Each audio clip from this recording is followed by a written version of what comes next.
Saturday night we're having a dinner and a musical show with Katrina Bromley and Aaron Windsor. It's a fundraiser for our choir.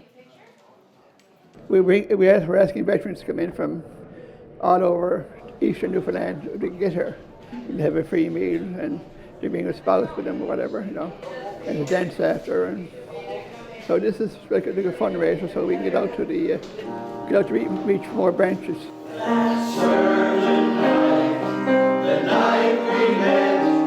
Right here, going out to seniors' homes and meeting people, and a lot of them they don't get much entertainment, and when we sing, they all interact with us. So it makes us feel good.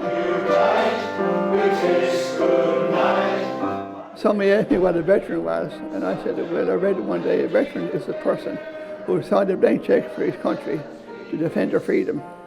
And that's what a veteran is. And over the years, I met so many veterans at the DVA Pavilion who became good friends, and they always say to me, keep us going, don't forget us. And that's what this group is all about, keep veterans going. That night in Berkeley Square.